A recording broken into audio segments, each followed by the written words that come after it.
Hello mga langga. Ayan mga langga, gumawa ako ng buko salad. Gamit ko ay gulaman. So, simpleng ingredients. Wala tayong pro cocktail. Kaya naghanap ako ng paraan para makagawa ako ng buko salad at yun yung ingredients natin mga langga. Siyempre, meron din tayong cream. Di nawawala naman yung condensed natin. So, ayun, nagpakulo ako ng tubig para sa nata natin. At yung iba, hindi ko nakunan ng video dahil nga nalobat ang cellphone ko.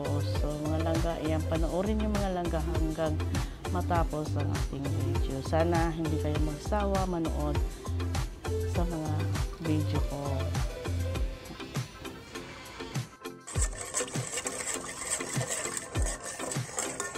Yan, minix ko na siya mga langga para hindi siya yung mga bilog-bilog, ano ba yung tawag, magtumigas. Kaya mix ko na lang muna na hindi pa siya mainit. Kung yung nakikita nyo mga langga ay green yung nilagay ko kasi yung red hindi ko nakunan ng video mga, kaya pasensya na.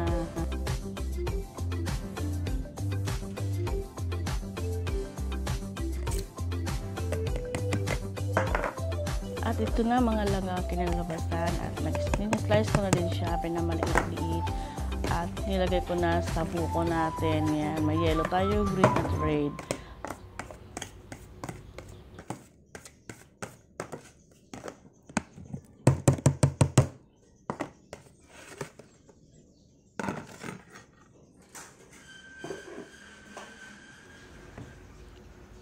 At siya mga langga, lalagyan ko na ng cream.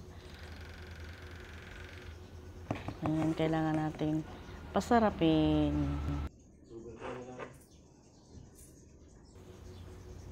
At may condensed na din tayo. Ayan, so masarap na siya, no? Hindi pa naman na-mix yan.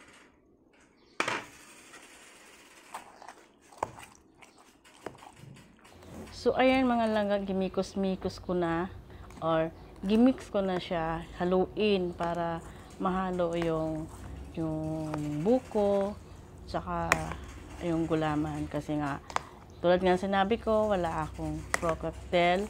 Yan lang yung naisip ko, nagawa ko kasi wala sa tindahan. Wala sa tindahan ko ang pro cocktail. At hindi rin ako nakabili. So, yun, meron akong gulaman. Yun lang ginamit ko. So, masarap din siya mga langga, sulit at sarap. Gawin nyo din yan, itry nyo.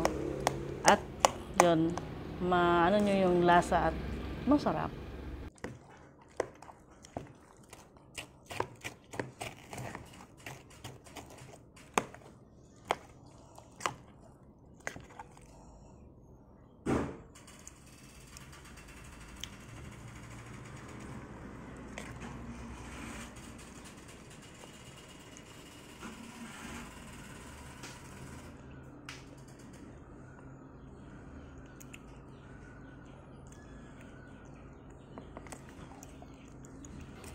At kailangan din talaga natin i-mix na mabuti or maayos o igi para yung mga ingredients natin ay maano sa buko, mahalo.